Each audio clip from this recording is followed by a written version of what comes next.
நீங்க virtual warriors விபச்சார warriors, vulgar warriors. நான் சொல்றேன், நீ விர்ச்சுவல் வாரியர்ஸ் கிடையாது. என்னோட இன்ஸ்டாகிராம் மட்டும் ஒரு 1000 பேருங்க கமெண்ட் 1000 பேர் போட்டிருக்காங்க. ஏன்டா இப்ப மோடி 15 லட்சம் ரூபாய் போடலன்னா அவரால் போட முடியாதுங்கிறான். அவரால் போட முடியாதுங்கிற ஒரு பொண்டாட்டி அவர்கிட்ட போகும்போது எங்களுக்கு தெரியும். இப்ப 15 லட்சம் ரூபாய் போடுவாரான்னு கேள்வி. இந்திய கடலோர காவல்பட குண்டு இல்லைன்னு நாங்க மோடி கிட்ட தான் குண்டு இல்லைன்னு நினைச்சோம். கடலோர காவல்படையிட்ட குண்டு இல்லைங்கிறான்.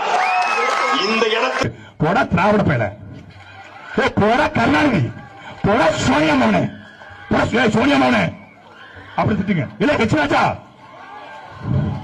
இல்ல ஆயி, இல்ல கோவண்ணா இப்படி திட்டுங்க.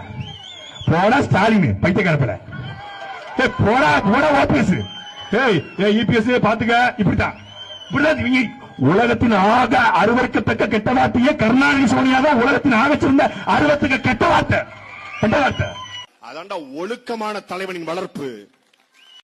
அமுதம் இளமாறன் சொல்லியிருந்தா கூட பொருத்தமா இருந்துக்கும். 2 பேரும் சேர்ந்துக்கிட்டு, அதாவது தப்பா எடுத்துக்காதீங்க, 2 பேரும் சேர்ந்துக்கிட்டு கூட்டா எல்லா வேலையும் செய்யறதுனால அப்படி சொல்லிக்கலாம். ஆனா அதை விட்டுட்டு பொண்ணு கட்டு தரலையா, இல்ல அவள் மகன் ஐஸ்வர்யாவை என் தம்பி இடுமான நகரத்துக்கு பொண்ணு கட்டு லவ் பண்ணி ஃபெயிலியர் ஆயிடுச்சா? இல்லை. ஆவிரில இருந்து தண்ணியே வாங்கி தர முடியல, நதிகளை எப்படா எனப்ப பரதேசி பைய மகனே என்று நாங்கள் கேட்டால் கோவப்படுறாங்க.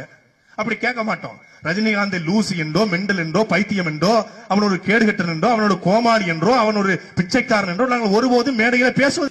14-15 வருஷம் அரசியல் பேசிருக்கிறோம். எத்தனையோ அரசு கட்சி வழக்கு வாங்கிக்கிறோம், சிறைப்பட்டிருக்கிறோம். ஆனா இவ்வளவு வல்கராக எந்த கட்சியும் பேசியது கிடையாது. இவ்வளவு கேவலமாக எந்த கட்சியும் பேசியது கிடையாது. இவ்வளவு அருவருக்கத்தக்க வகையில, இவ்வளவு மோசமாக, இழிவாக கமெண்ட் கீழே போனா முழுக்க கெட்ட வார்த்தை மட்டும்தான்.